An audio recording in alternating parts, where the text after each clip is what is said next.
is MVK from Coupa. Hello, how are you? Good morning, how are you? Good. Are you excited to be Very here at excited. DPW? It's buzzing. The crowd is crazy. It's buzzing. It's Yeah, the energy is great, and it's great to see you again. We haven't seen each other for a little bit, and so I'm glad that you're here. Tell everybody who you are and what you do. Yeah, so my name is Michael van Keulen, or MVK. I'm the Chief Procurement Officer at Coupa Software.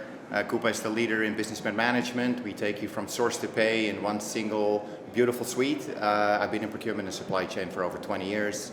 Born and raised in this city.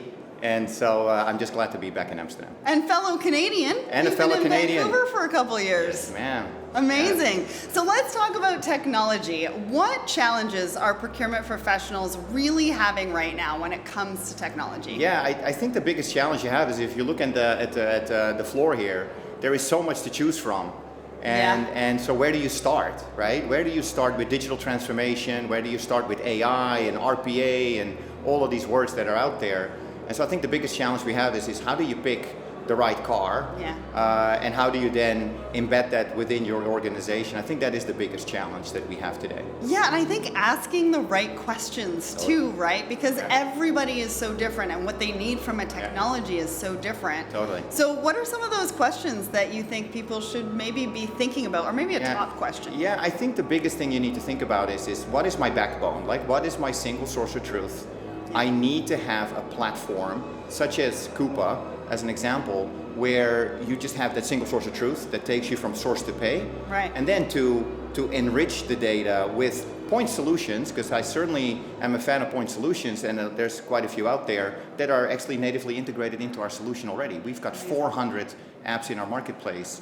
But you need to have that core, you need to have that platform, and then enrich that with some point solutions to extract more value out of the spending. Yeah, integration is key. I always say collaboration is the future of business, and we're seeing that all over the place with the integration of some of these technologies and applications. So talk to us about what's new and exciting in procurement tech. What are we seeing? Yeah, we're going to be talking a lot about that. Yeah, I think, look, procurement has never been more relevant than it is today. So for those of you listening, shout out to all of you. I mean, procurement is more relevant than ever. So that is really exciting. And then it's about how do you design the right people, the right operating model. I think we heard Frans earlier talk about it and some others as well on the keynotes.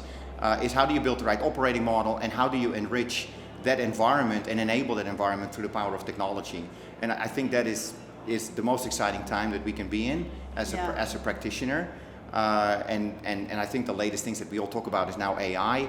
Everybody talks about AI. I think it's like, the new wonder word or the new buzzword. And then I think you just need to realize what AI really means and how important it is that you have access to reliable, sanitized, auditable, traceable, real business transactions, which is, again, right at the core of Coupa when you talk about community AI. We've got $5 trillion worth to spend through the platform. We've been doing AI for 10 years. So for us, when you talk about AI, we're like, we've been doing AI for a little while. And it's having the data set, right? I mean, ChatGPT is fun, and maybe when you run an RFP and maybe ask some questions, hey, can you give me a template for an RFP? But I wouldn't rely on ChatGPT when it comes to my contracts, my transactions, my confidential information. I mean, you need to do that with a company that has access to that data set in an anonymized fashion. And now I can actually extract more value out of data. And I think that is exciting. Yeah, and you just mentioned security, right? It's one of the top supply chain risks. Is that one of the barriers that procurement professionals are kind of facing right now when they're thinking about implementing a technology or thinking about procurement tech? Yeah, absolutely. I mean, you see all these point solutions out there, which again, I'm not against point solutions, and I've used them in my past, and I will continue to use them. But you need to understand, like, what does it do for my IT landscape? And how do I still remain relevant and scalable and agile if I've got a spider web? And we've all seen the spider webs out there of 20, 30 different solutions out there. I spoke to somebody last night that has like 6, 7 sourcing and contracting and P2P in the ERP, which I think is a terrible idea personally. And then analytics and some other. And I'm like, well, how do you then still have data governance? How do you still have one single source of truth? And how can you report on simple metrics like source to contract, rec to PO cycle time, electronic invoicing, stuff that matters? And I think the biggest challenge, just to kind of answer your question, It's really how do you build that ecosystem, and then how do you enrich that? And ensure there is data governance, and there is, your chief security officer or your CISO Are happy. Yep. And they don't look at procurement like, guys, what on earth are you doing with all our reliable data and confidential data, right? Yeah. That's really critical. Well, and you mentioned AI. How important or critical is AI to strategies when procurement professionals are thinking about 2024? How important? Yeah, I think it's fundamental. It's like I look at AI no different than as what I did in my doing a private life with Google Maps. How do I get from A to B to C to D? I used that just this morning just to get here. Of course. And it gave you the fastest path to get from your hotel to this venue here at the Beurs van Berlage based upon community data, right? Everybody's using Google Maps, so now it tells you, hey, there is maybe a roadblock here, this road is closed. You actually need to go take a left instead of a right, and it'll get you to your location the fastest with the least amount of resistance. That's no different than how AI should be working, right? Based on a lot of data, I need the data to tell me what is the path of least resistance, how do I optimize the value, how do I de-risk my supply chain, do I get proactive alerts from my suppliers if they maybe are underperforming, financially struggling, getting the news with certain sentiments, and that's what I want technology to do, and that I think is what AI is doing for us. But you still need human intervention, when it comes to category strategies and marrying it with the supply chain and marrying it with the strategies of your company, environmental social governance, diversity, governmental legislation that comes at us. I mean, we wear like 75 different hats, right, in procurement.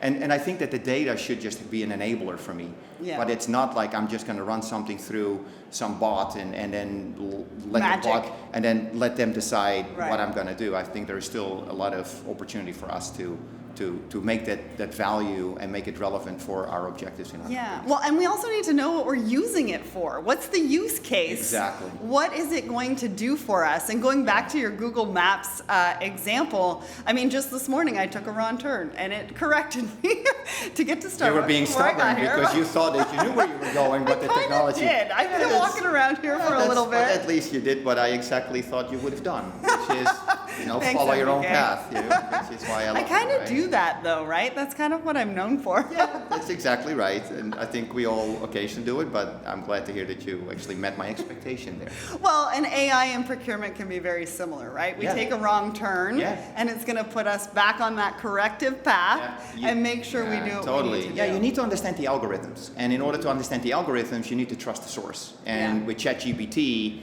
again, it's fun to say, hey, it's my wife's birthday. Here's the 5 things she loves. Can you give me some recommendations on a gift? That one. That could be fun, right? I mean, now, am I going to buy whatever? But I'm just saying, but when it comes to, hey, I'm about to launch a strategic event on, I don't know, whatever strategic category you have, and I'll let somebody that I don't understand the algorithms, I don't understand the underlying data, I don't know if I can trust the underlying data to determine what my sourcing strategy is, or my category strategies, or my whatever risk mitigation plans are.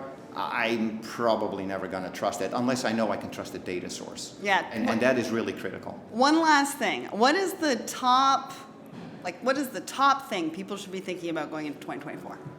Well, we all know the economic environment is very unstable. We know that, so we can't control governments, legislation. There is elections in a lot of different countries. The US is coming up, of course. In my home country, in Holland, we have elections coming in November.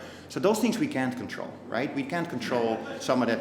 But what we can do is build the right ecosystem and resilience in our supply chain. And so I think that now is the best time ever to really look at your ecosystem, look at your tech stack, look at your people, look at developing your people, training them, giving them the agility, understand the objectives of your company, and become a strategic weapon to our businesses. I think that is what we should focus on. Strategic weapon. It's gone from competitive advantage to strategic weapon. Hey, we're in Amsterdam, so let's go. Well, Michael, thank you so much for joining me on the show today. And I know we're going to see you tomorrow, so we've got lots more to talk about.